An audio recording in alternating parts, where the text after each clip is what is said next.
Un an, 1000 questions. Alors, déjà, commençons par l'éléphant dans la pièce, les amis.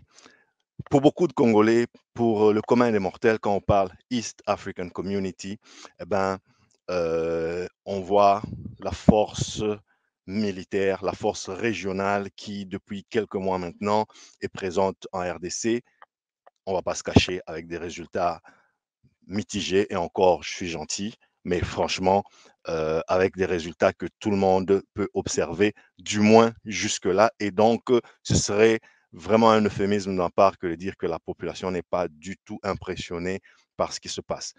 Mais ça, c'est parce que c'est l'éléphant dans la pièce. Le pays est en guerre, même si c'est vrai, je dis comme ça en guerre en langage usuel, mais officiellement, la RDC n'est pas en guerre, que je sache, parce qu'il y a des mécanismes juridiques par lesquels il faut passer pour qu'un pays soit déclaré en guerre. Ça doit passer par le Parlement, etc.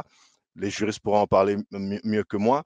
Que je sache, cela n'a pas été fait dans le cadre de la RDC.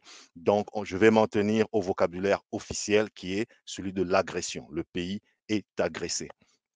Alors, et quand on regarde East African Community, puisque le pays est agressé, puisqu'il y a des pans entiers du pays, des villages, des localités qui sont entre les mains des agresseurs et que le pays est en train d'essayer de récupérer, on parle d'une force d'interposition, on parle d'une force militaire, en tout cas sous-régionale, de East African Community qui est arrivée.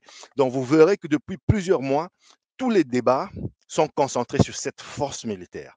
Et même beaucoup de gens, beaucoup de Congolais qui militent pour que la RDC quitte East African Community, en général, dans leur argumentaire, ils avancent le fait que cette force militaire sous-régionale ne nous sert à rien. Ça, c'est l'argument. D'accord? Mais il faudrait juste se rappeler que la force militaire n'est qu'un aspect de East African Community.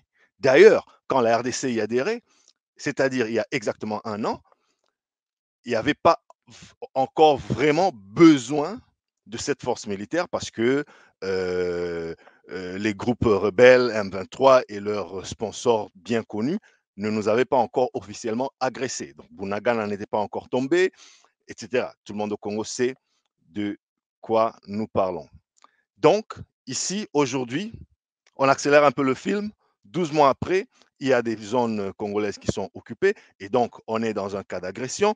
Et donc, toute la thématique de East African Community est vraiment, euh, on va dire, dominée par l'actualité militaire. D'ailleurs, ce n'est pas à tort, parce que l'actualité militaire, c'est parce qu'il y a instabilité, il y a guerre, il y a exaction, il y a mort d'hommes. C'est quand même nos compatriotes qui sont en train de tomber tous les jours. Et ceux qui sont au front, et les pauvres populations qui étaient en train jusque-là de vaquer à leur paisible occupation. Encore que cette région de mon pays, la partie est de mon pays, est comme ça martyrisée depuis au moins 30 ans et tout le monde le sait. Donc, juste pour tout ça pour dire, East African Community ne se limite pas à cette force armée que l'on peut crier à tort, que l'on peut décrier à tort ou à raison. East African Community, c'est tout un ensemble. C'est la communauté de l'Afrique de l'Est. Elle a tout un volet économique, évidemment, qui a des pendants politiques, des pendants sociaux et sociétaux aussi, mais il y a tout un volet économique aussi, et c'est un peu sur ça que nous, ici, sur Africa Bistec, nous avons tendance à nous concentrer, même si l'économie, le business et la technologie, qui est une ramification de la matière économique, ça ne va pas ça n'est pas quelque chose de séparé ou de décorrélé du politique. Alors, je vois un commentaire de Christian. Qu'est-ce que la RDC est allée faire dans East African Community? Où en sommes-nous? Félicitations encore, docteur JP Mouka. Merci beaucoup, Christian. Merci pour ton gentil commentaire. Eh bien, qu'est-ce que la RDC est allée faire? Je pense que c'est ce que nous allons humblement tenter de décrypter avec vous. Je pense que vous avez peut-être aussi votre petit avis sur la question. N'hésitez pas à me faire part de vos commentaires. Ça, c'est pas un monologue. Je suis aussi vraiment intéressé de savoir ce que vous en pensez. J'ai ma petite idée sur la question. Je voulais déjà livrer et tous ceux qui sont avec moi, comme beaucoup d'entre vous, sur mes réseaux sociaux, on a eu plusieurs débats, plusieurs échanges, plusieurs discussions et j'y ai consacré plusieurs épisodes sur cet espace. Donc, Les amis, pour parler de East African Community, il faut quand même se rappeler que c'est un peu cet ensemble. Alors, revenons vraiment à la base de East African Community. East African Community, c'était 6 pays avant que la RDC n'en fasse partie. Aujourd'hui, c'est 7 pays. Vous pouvez le voir ici.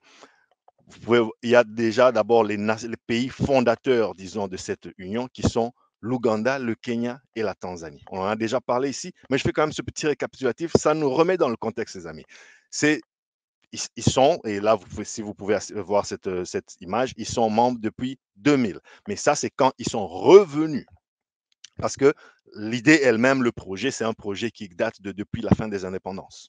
C'est-à-dire, enfin, depuis la période des indépendances, c'est-à-dire en début de la décennie 60, où vous aviez les 3 leaders, Milton Obote pour l'Ouganda, Jomo Kenyatta pour le Kenya et Mwalimu Julius Nyerere pour la Tanzanie, qui se sont mis ensemble et qui ont voulu fédérer leurs forces ils étaient plus ou moins dans le même combat, en train de se défaire de l'occupation essentiellement britannique, qui était la puissance colonisatrice de cet espace, même si l'Allemagne est aussi passée par là en ce qui est de la Tanzanie.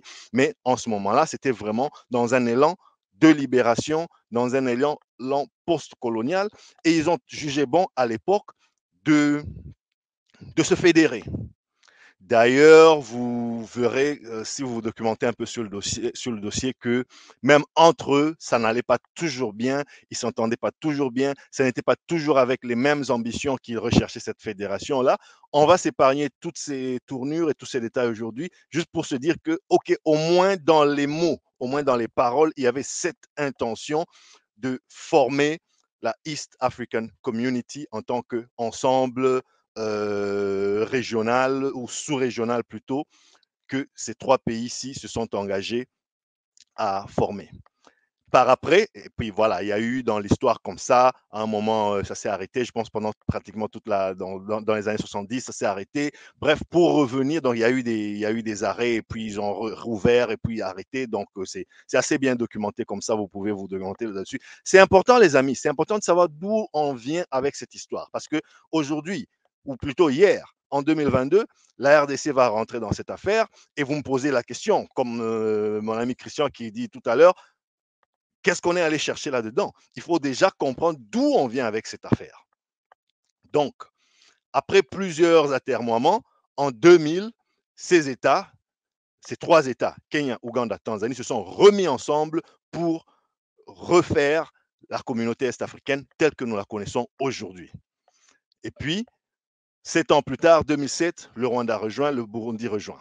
Donc, ça fait 5 pays. Et puis, en 2016, un peu plus tard, c'est le Soudan du Sud, le plus jeune État du continent, qui a rejoint l'équipe. Ça nous fait ces 6 États. Ça, c'est la communauté est-africaine telle qu'elle se présente aujourd'hui. Et d'ailleurs, il y a eu beaucoup de papiers, certains plus critiques que d'autres, dans les journaux, dans les informations, qui étaient en train plus ou moins de questionner les motifs des uns et des autres pour cette adhésion. Vous pourrez par exemple voir ici, j'avais juste tiré ce papier, et ce n'est pas un journal congolais, c'est plusieurs journaux qui le disaient. Là, il y avait beaucoup de papiers sur le mot du questionnement du genre à qui profite l'adhésion de la RDC à l'East African Community, EAC.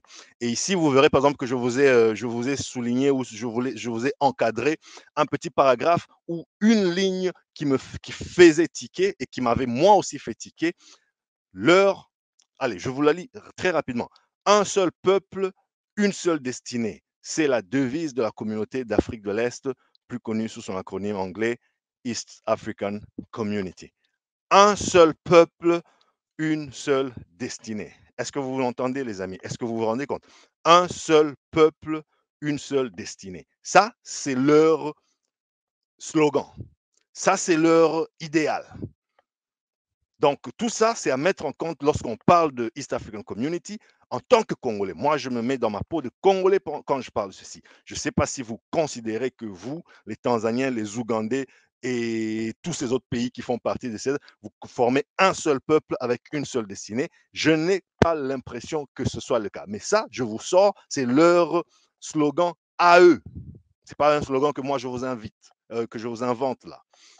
Donc, bref, East African Community, c'est une initiative qui a toujours été plus ou moins décriée sur un ton critique par plusieurs, plusieurs organismes, plusieurs organes de presse aussi. Et aujourd'hui encore, on se pose la question, qu'est-ce qu'on est allé faire là-dedans?